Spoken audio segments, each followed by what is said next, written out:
Salut tout le monde et bienvenue dans ce bilan du week-end Survivor Series et NXT TakeOver Wargames 2. Quel week-end! Nom de Dieu! Je vais d'emblée aborder vite fait un truc que j'ai dit sur Twitter. J'ai dit que Survivor Series était mieux, j'ai trouvé, que NXT TakeOver Wargames. À froid et en faisant la moyenne des notes que j'ai attribuées aux différents matchs, non. Le truc, c'est que Survivor Series s'est terminé sur les deux meilleurs matchs de la soirée, que NXT TakeOver Wargames s'est terminé sur, à mon avis, le pire. Mon avis seul, à moi, l'avis de qui? L'avis de moi, peut-on discuter l'avis? On peut discuter de ce que nous avons différemment ressenti les choses, mais ça ne veut pas dire que j'ai tort, ça ne veut pas dire que vous avez tort, ça veut dire que le monde est vaste et divers, le monde est beau. Alors faites pas chier. Comme souvent, on va revenir sur le pire pour aller vers le meilleur. Le pire, sans aucune hésitation, a été le match AOP, puisqu'il ne s'appelle plus Authors of Pain, mais AOP, appellation d'origine protégée, contre The Bar. Alors, j'ai eu une grande surprise. Je pensais que... J'ai les notes que j'ai prises pendant le PPV en face de moi. Je pensais que la mauvaise surprise allait venir du Big Show. Eh bien non, elle est venue de Drake Maverick, je l'avais pas vu venir. Le seul truc dont on va se rappeler finalement, Drake Maverick s'est pissé dessus parce qu'il a eu peur du Big Show. Je lui ai mis D à ce match. Je trouve que c'est juste. La raison pour laquelle il a pas eu moins que D, c'est parce que le match était correct jusque là quoi. C'est bien qu'AOP gagne. C'est bien que les Authors of Pain gagne, ça leur donne une victoire contre une équipe qui est quand même bien installée, dont on sait qu'elle est bonne, et du coup ça les fait avoir l'air fort, même si tout ce qu'on va retenir de ce match-là, c'est que Drake Maverick s'est pissé dessus et que Vince McMahon était probablement mort de rire dans les coulisses. Ensuite, le deuxième pire match du week-end, et cette fois-ci il est côté NXT, et ça, c'est pas un truc qui arrive souvent, Matt Riddle contre Cassius Ohno. Oui, c'est pas un vrai match. Si, c'est un vrai match. La cloche a sonné, il y a eu un vainqueur, c'est un vrai match. Et c'était de la merde. Je lui ai mis C-. Si c'était pour exposer Matt Riddle au grand public, ce qui est un argument que je peux comprendre, qu'est-ce que le grand public va savoir de Matt Riddle exactement? Pour ceux qui n'ont pas le contexte, le match en fait n'était pas annoncé. C'est dans le pre-show, Matt Riddle disait ouais ça va être super. Je suis pas très fan de Matt Riddle parce que je sais pas ce qu'il faisait sur la scène indépendante. Moi je vois juste un gars arriver et avoir une espèce de petite cour d'adorateurs qui arrive derrière lui. D'emblée ça me saoule. Il a un petit côté Drago Malfoy pour moi, Matt Riddle. Bref, Cassius Ohno dit ouais dis donc t'es nouveau, ferme ta gueule, t'es une merde. Donc voilà, ça c'était pendant le kick-off. Après, pendant le show, Matt Riddle est arrivé sur le ring sans être annoncé et il dit ouais dis donc Cassius Ohno il a dit que j'étais une merde et j'ai pas beaucoup aimé. Donc je le défie. Cassius Ohno il arrive et dit mais t'es pas prêt pour un takeover, mais bon puisque tu veux un match, tu vas avoir un match. Un genou dans la gueule, Cassius Ohno au sol. Si c'était pour montrer Matt Riddle, j'ai pas vu grand chose. Donc voilà, c'est moins, c'est parce qu'on s'en fout, moins parce que si vous vouliez accomplir quelque chose, ben si c'était montrer que Cassius Ohno est une merde, vous l'avez fait. Mais je pense pas que ce soit un bon message à envoyer. Bref, un autre match auquel j'ai mis C-, c'est le match traditionnel féminin, donc le match traditionnel Survivor Series féminin, c'est-à-dire le 5 contre 5. Alors il y avait tellement de gens qui disaient ouais peut-être ça va être Paige qui va pouvoir revenir, parce qu'il y avait un membre de l'équipe de SmackDown, on savait pas qui c'était. Ouais ça se trouve Becky Lynch, c'est faux qu'elle est blessée, c'est elle qui va arriver. Ouais ça se trouve Paige a été clear et ils l'ont pas dit et du coup elle va pouvoir venir. Ouais ça se trouve ça va être Nikki Cross qui va être call-up. Bah c'était Mandy Rose. Donc le match a été, mais ça, franchement ça s'est vu venir à des kilomètres, le match a été largement fait pour mettre en avant Nia Jax. Donc c'est ce qu'ils ont fait, voilà. Ils ont viré Ruby Riott et Natalya pendant le kick-off. Ils ont remplacé par Bayley et Sasha Banks.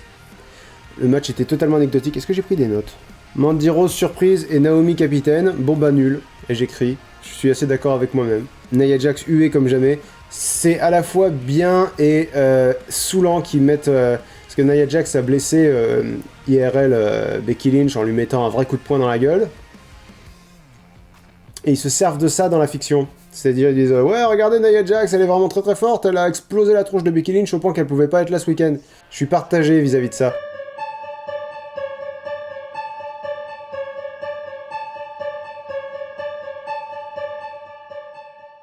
C'est intelligent de s'en servir pour la faire détester parce que Nia Jax est une heel. Maintenant c'est une vraie blessure et tout ce que ça montre, c'est qu'elle est surtout incompétente, quoi. Enfin, mais pas dans le kayfabe, pas dans la fiction. Dans la fiction, effectivement, c'est... Bref, vous voyez, je suis partagé. Asuka nous rappelle que c'est dommage qu'elle soit pas mieux utilisée, parce qu'effectivement, Asuka a été très chouette, elle avait vraiment une énergie, là, je pense au moment où, je sais plus qui lui faisait essayer de la tacler, et puis Asuka bougeait pas, elle criait genre « Vas-y, envoie plus fort !» Et c'était vraiment très très cool. Voilà, bon bah, Nia Jax, j'ai écrit triple descente de la cuisse, Samoan drop et victoire de Nia Jax, nique ta mère. Et c'était merveilleux, ils ont cuté sur le public pour filmer les réactions dégoûtées des gens, oh Nia Jax a gagné, c'est pas bien, sauf qu'ils ont eu un gars qui faisait un double fuck dans le public, donc vite ils ont cuté sur le ring, ah monte pas ça, caméra 2, c'était très drôle ça. C'est tout court pour le match traditionnel par équipe qui était dans le kick-off. C'est parce que j'ai pas grand chose à en dire, ça a fait le taf, ça a kickoffé, voilà. Les colonnes servent vraiment à rien, je suis pas sûr qu'ils aient mis une seule prise. Le gear du New Day est très chouette, c'est vrai, heureusement que je note ce genre de choses parce que j'ai tendance à l'oublier quand j'en parle après. Par contre, j'ai pas compris pourquoi ils ont refusé cette victoire à SmackDown, c'est-à-dire que le score de fin de PPV c'était 6-0 pour Raw, et alors que c'est SmackDown qui a gagné ce match-là, je sais pas pourquoi ils ont pas mis 6-1. Parce que ça reste écrasant comme victoire 6-1, mais non, il fallait le visuel 6-0, j'imagine. Mais ça, c'est pas... Si vous voulez, il n'y a que Baron Corbin et Stephanie McMahon qui vont dire oh, 6-0, qu'est-ce qu'on est fort. Parce que c'est pas... Franchement, ça n'a pas été... les catcheurs et les catcheuses de la soirée, c'était pas ceux de Raw. C'était largement ceux de SmackDown. Sachant que là, voilà, c'est les Usos qui ont fini le... C'est bien que The Revival soit resté jusqu'à la fin, ça c'est chouette. Mais globalement c'était un match totalement anecdotique et qui n'a rien apporté à personne. Ensuite, ah putain, et là on va pas être d'accord. Je vais vous parler du match Wargames auquel j'ai mis B-. Pourquoi ? Parce que je sors pas cet avis de mon cul, c'est un ressenti. C'est un ressenti. Alors B-, ça veut dire bien quand même, hein. Faut pas déconner. Je suis pas en train de dire que le match était vraiment à chier. Ce que je veux dire par là, c'est qu'il était à la fois très mal chorégraphié et trop chorégraphié. C'est-à-dire, il y a eu quelques spots vraiment chouettes, il y a eu quelques instants vraiment chouettes. Bobby Fish qui ramène des chaises avec le logo d'Undisputed Era dessus, c'était rigolo. Bobby Fish toujours pareil, qui en speed down dans la cage. Le problème c'est que ça franchement ça a servi à rien quoi. Parce qu'ils ont fini par couper la chaîne couper le cadenas que Bobby Fish avait mis. Et ça a juste retardé l'arrivée de Pete Dunne, au lieu de mettre 3 minutes à arriver, il a mis 5 ou 6 minutes. Bref, c'était inutile. Vous allez me dire dans la narration, oui, mais c'est pour qu'Undisputed Era ait l'avantage. Mais de toute façon, ils l'avaient l'avantage. C'est-à-dire que leur avantage a duré 6 minutes au lieu de 3 minutes. C'est tout, et du coup c'était trop long. Je crois que j'aime pas les matchs Wargames, je crois que c'est surtout ça qu'il faut que je retienne du truc. C'est-à-dire que quand il y avait des saves, quand il y avait des gens qui faisaient des tombées et que quelqu'un arrivait pour faire non, ne fais pas le tomber, ça venait vraiment de nulle part et du coup c'était vraiment le chaos quoi. Et quand c'est le chaos, tu peux pas raconter une histoire, tu peux pas... y a pas de sens quoi, et du coup, t'es pas investi. Je comprends ceux qui ont aimé, je comprends l'adrénaline, je comprends mais pour moi, j'ai besoin que l'histoire soit cohérente. Et tous les spots dont tout le monde va parler après le match, c'est-à-dire la fameuse Tower of Doom, là, ou le spot de Ricochet juste après. Ouais, alors ça, j'ai pas compris. L'arbitre a essayé d'utiliser sa clé sur le cadenas qu'avait mis Bobby Fish. Et il est là. Ça ne marche pas! Ça ne marche pas! Pourquoi ils sont pas allés chercher un sécateur, enfin une grosse cisaille, directement après que Bobby Fish ait mis la chaîne? Enfin, pourquoi ils ont pas eu le réflexe? Enfin, c'était très con, c'était très très con. J'ai écrit le spot monstrueux de tout le monde sur tout le monde était très chorégraphié. C'est-à-dire, il y a un moment, Adam Cole et Ricochet sont sur le haut de la cage. S'il y en a un des deux qui tombe, l'équipe de celui qui tombe est éliminée. À l'extérieur, évidemment. Donc du coup, il y avait cette espèce de tension, c'était genre, tombez pas, sinon vous éliminez votre équipe. Et à un moment donné, Adam Cole met son cul à l'extérieur. Je me dis, fais pas ça, tu vas tomber, abruti. Qu'est-ce que tu fais? C'est bref, voilà, c'était totalement incohérent. Et puis quand j'ai vu que Pete Dunne continuait de le tenir comme ça, là j'ai commencé à comprendre. Ah d'accord, vous êtes en train de préparer un spot. Ok. Bah, allez-y alors. et du coup, tu sais, ouais.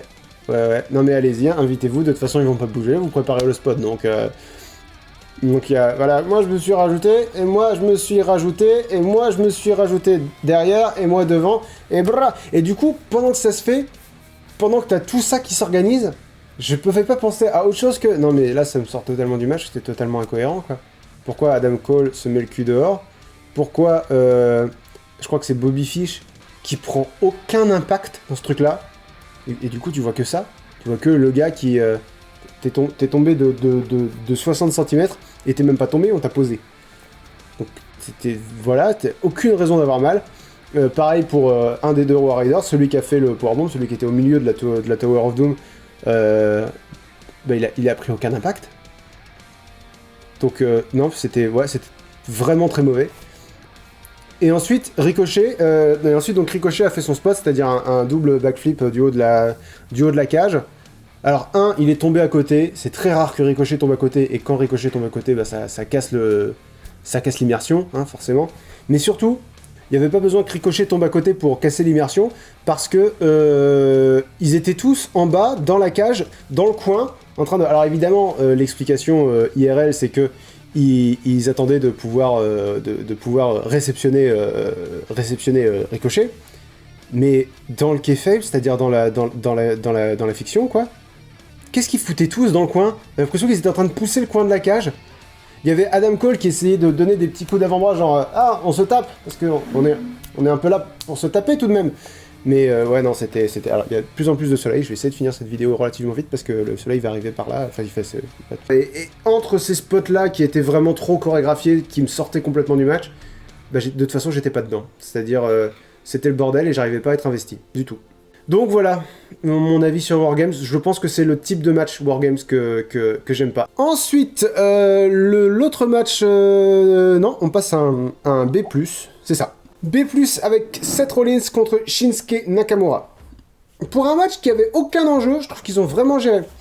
Le match m'a hypé pendant le match. J'aimais beaucoup les fringues de Nakamura. Voilà, c'est important de parler de ça aussi. Oui, ça faisait longtemps qu'on n'avait pas entendu le public chanter le thème de Nakamura et ça c'était vraiment cool. Oui, Seth Rollins ça fait 3 suicide dives et c'était vachement bien.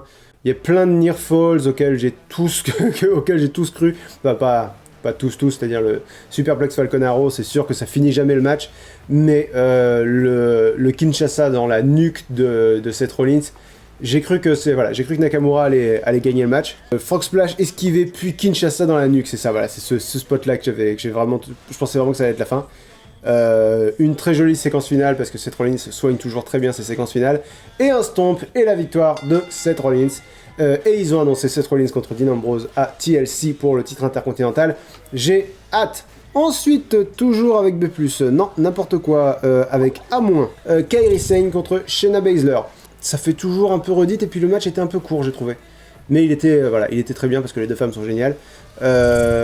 Marina Shafir et Jessamine Duke apportent vraiment un truc à Shayna Baszler. C'est vraiment, on sent vraiment l'embryon de l'histoire des Four Horsewomen contre Four Horsewomen. Et j'ai hâte de voir ça. J'aime le peu que je découvre, j'aime beaucoup Ronda Rousey, j'aime beaucoup Shayna Baszler, Jessamine Duke et Marina Shafir. J'attends de voir ce qu'elles valent.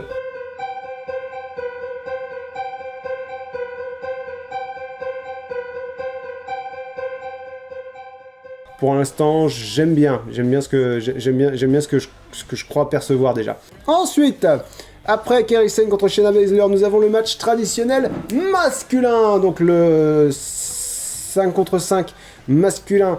Très agréablement surpris par ce match. Je lui ai mis A- aussi. Le moins, c'est parce que Shane McMahon est une merde, mais au moins il s'est pris tout ce qu'il devait se prendre dans la gueule. Le gros souci, c'est qu'ils l'ont vraiment présenté comme le point fort de l'équipe de SmackDown. Équipe qui avait Jeff Hardy, The Miz, Rey Mysterio et Samoa Joe. Le fait qu'ils aient viré Samoa Joe en premier dès le départ, c'était bien, parce que Samoa Joe venait de l'état où avait lieu le PPV. Et du coup, ça a apporté énormément de hit, comme on dit, c'est-à-dire de mécontentement sur la personne de Drew McIntyre qu'il a éliminé.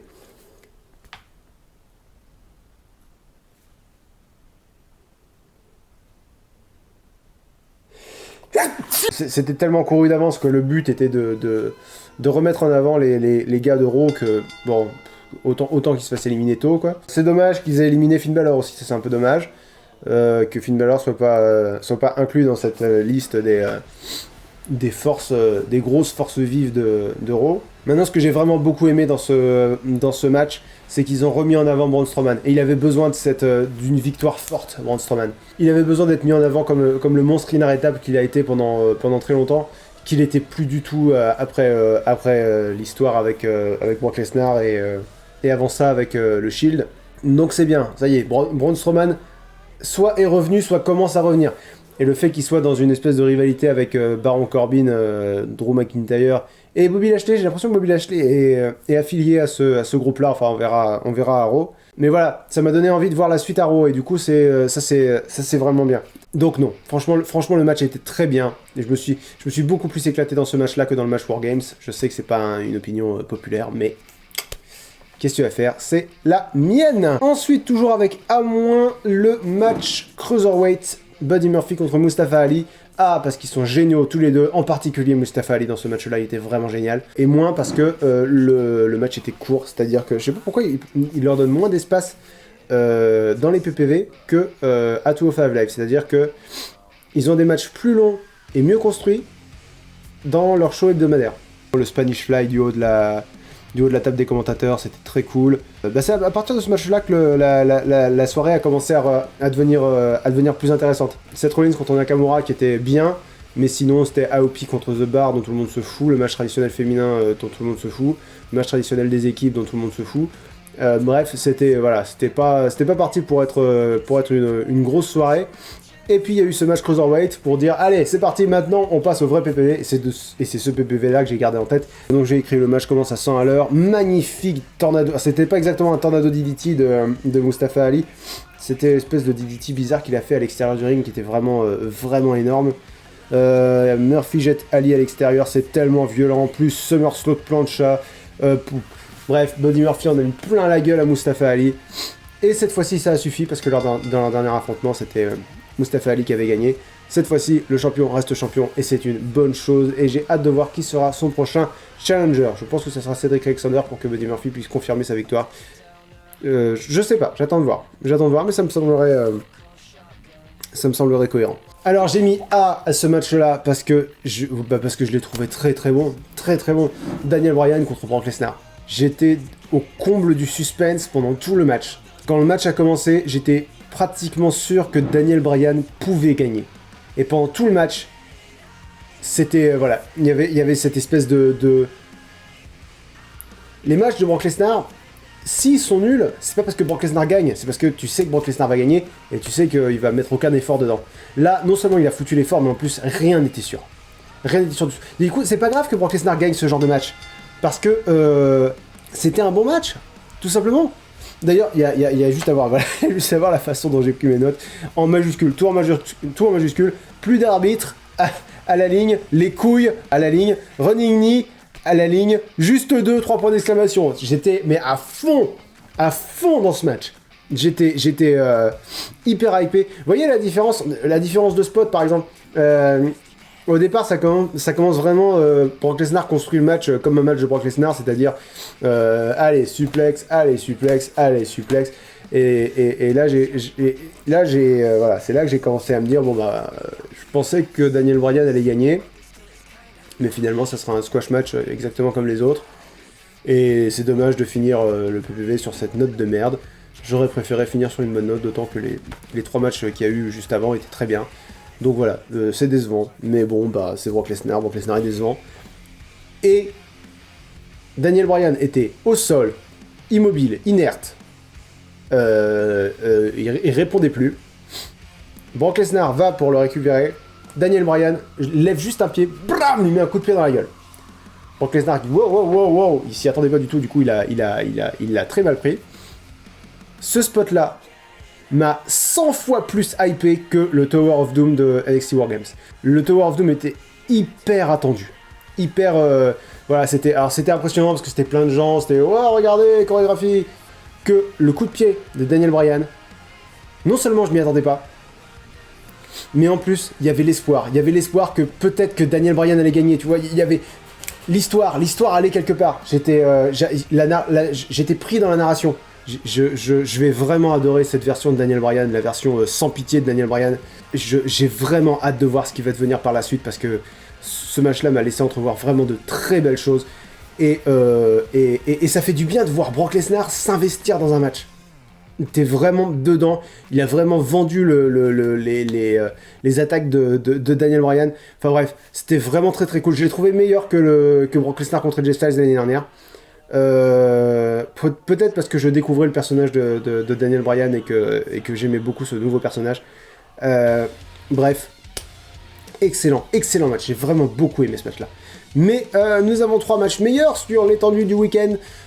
D'une part, en 3ème position pour moi, même si ils sont tous A+, donc c'est un classement, mais c'est un classement dans l'égalité, c'est-à-dire un classement dans l'excellence. À la 3ème place, Aleister Black contre Johnny Gargano. Qu'est-ce que je peux dire? Il y a le chat qui veut rentrer. On pouvait s'y attendre venant des deux gars. Le personnage de Gargano, le personnage heel de Gargano est hyper subtil. Il est persuadé d'être dans le camp du bien, du coup il est hyper arrogant, il est insupportable quoi. Et du coup ça génère du mécontentement de la part du public. Et c'est bien que Aleister Black ait gagné parce que ça lui redonne sa mystique qu'il avait un peu perdue après sa défaite contre Ciampa. Black est toujours invaincu en PPV, donc ça c'est vraiment très cool. Et ça veut dire que Johnny Gargano va essayer de se chercher des excuses comme quoi il n'a pas été assez dirty, comme il le dit lui-même. Donc il va sombrer de plus en plus, quoi. Et j'adore le costume le costume Punisher de Johnny Gargano. Bref, excellent match. Peut-être un petit peu moins bon que Tommaso Ciampa contre Velveteen Dream, le meilleur match de la soirée d'après moi. Qu'est-ce que je peux dire? Velveteen Dream a volé la vedette, Tommaso Ciampa est génial, tous les spots étaient brillants, j'ai adoré la fin, que Velveteen Dream arrive à faire un premier Purple Rainmaker sur Tommaso Ciampa et que ça ne suffise pas, qu'il tente un deuxième Purple Rainmaker.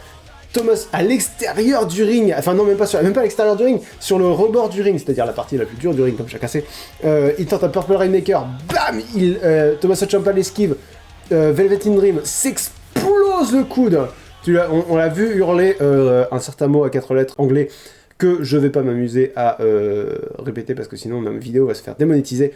Mais voilà, et du coup je dis qu'on l'a vu parce que l'audio a été coupé parce qu'ils ont pas le droit de diffuser des gros mots. J'ai vraiment pensé qu'il s'était vraiment blessé. Plus tard, Tommaso Ciampa aussi, quand il a fait le DDT entre les deux rings, parce qu'il y avait deux rings parce que c'était War Games, entre les deux rings sur la partie en métal, Tommaso Ciampa a eu l'air de s'être fait mal au dos. Je me suis dit putain, ça se trouve il s'est blessé pour de vrai, ça fait chier. Non, c'est juste qu'ils sont brillants et qu'ils font vraiment croire à tout ce qu'ils font. Ah, le soleil, le soleil. C'était le meilleur match pour moi de ce Takeover War Games là, qui est le pire Takeover de l'année. C'est toujours meilleur que le meilleur PPV de la WWE de l'année. Il a la moyenne des notes que j'ai mises au match qui composait ce PPV est 2 sur 20, 16,7. Excellent takeover comme d'habitude, même s'il est moins bon, ça reste vraiment très bon. Mais le match du week-end pour moi, ça a été Charlotte Flair contre Ronda Rousey. Alors d'une part, sans trop mouiller, je pense que c'est le meilleur match que Ronda Rousey ait eu à la WWE jusque-là. Et d'autre part, le heel turn de Charlotte était brillant. C'est pour ça que je dis qu'il n'y a que Baron Corbin et Stephanie McMahon qui vont dire « Oh, 6-0, ouais, qu'est-ce qu'on est meilleur ?» C'est clairement Charlotte qui a gagné ce match-là. Techniquement, Ronda Rousey a gagné par disqualification. Il n'y a que techniquement qu'elle a gagné parce que, putain, elle s'est faite démonter la face. J'ai adoré le heel turn de Charlotte. Ronda Rousey, venant de l'UFC, elle est habituée à prendre des coups vraiment durs. Et du coup, ils jouent là-dessus, c'est-à-dire ils disent bon bah écoute, vu que t'es habitué à prendre des coups, est-ce que ça te dit que tu te fasses démonter la gueule pour de vrai, à grands coups de bâton dans ta face? Bah, Ronda Rousey a dû dire ok, ça va être cool. C'est pour ça que j'ai pas du tout aimé que le public l'a eu à la fin. Je trouvais ça mais tellement humiliant. La meuf, elle venait de se prendre mais peut-être pas des dizaines de coups de kendo sticks, mais beaucoup de coups de kendo sticks. Et puis, pour de vrai, hein, putain, les marques qu'elle avait, c'était impressionnant. Et le public l'a hué, genre ouais, tu le mérites, Boo, tu mérites pas d'être là où t'es. Avec tout ce qu'elle vient de se prendre dans la gueule pour notre divertissement, au moins jouer le jeu d'être un public sympa, au moins c'est-à-dire que Ronda Rousey est présentée comme une face, Charlotte comme une heel. La moindre des choses serait, par respect pour le travail des deux, de jouer le jeu du public qui ouais, les faces c'est bien, bouh, heel c'est pas bien. C'est-à-dire si tu trouves que Charlotte Flair est une bonne heel, bah faut la huer. Faut dire ouais, bouh, Charlotte, t'es nul, c'est génial que tu sois nul. Et voilà, c'est pour ça les gens qui applaudissent Tommaso Ciampa aussi, j'ai dit mais vous brisez le personnage de Tommaso Ciampa. Tommaso Ciampa qui se fait applaudir, c'est Tommaso Ciampa qui fait mal son travail. Je veux pas dire aux gens ce qu'ils doivent faire, c'est juste que c'est pas cohérent, quoi. Si t'aimes le travail de quelqu'un qui doit se faire huer, hue-le. Bref. Même avant le heel turn, le match était très bon. Jusqu'au heel turn, je voulais lui mettre un A. Je crois que je voulais mettre un A+ dès le départ, en fait. Quand Ronda Rousey s'est blessée à la lèvre et qu'elle a commencé à saigner, je me dis, putain, il y a un bel écho. C'est très probablement pas fait exprès, mais ça fait un très joli écho à ce qui est arrivé à Becky Lynch. Et c'est vraiment bien que... La seule question que je me suis posée, c'était quoi le plan à la base ? S'il y avait eu Becky Lynch contre Ronda Rousey, comme il aurait dû y avoir, c'était quoi le plan exactement ? Parce que là, c'était vraiment génial ce qui s'est passé. Elles ont eu 1 semaine pour préparer ce match. C'est de la folie, quoi. Bref, le match a été vraiment très très bon. Je l'ai vraiment adoré. Charlotte Flair, catcheuse de la soirée, sans aucune hésitation. Et ça a été une très très bonne soirée. J'ai regardé le PPV avec donc Poppy, Panda et Camille. On est tous d'accord pour dire que ouais, Survivor Series était vraiment très très cool. En moyenne, il arrive 3ème dans mon classement des meilleurs PPV de l'année, mais parce qu'il a été traîné par le bas par des matchs nuls qui ont ouvert le show, mais il s'est terminé sur 4 très bons matchs et franchement ça fait du bien. Mais ouais, non, j'ai pas somnolé 1 seconde pendant Survivor Series parce qu'au début j'étais pas fatigué et à la fin mais il y avait tellement d'adrénaline partout que... Enfin bref, excellent week-end et j'ai vraiment hâte de voir où est-ce que ça va aller. J'ai hâte de voir ce que va devenir le personnage de Charlotte Flair, elle a l'air complètement cinglée. Qu'est-ce que je peux dire? C'était vraiment très très cool. C'était vraiment très très cool. Et j'espère en avoir d'autres comme ça. J'espère que TLC sera bien.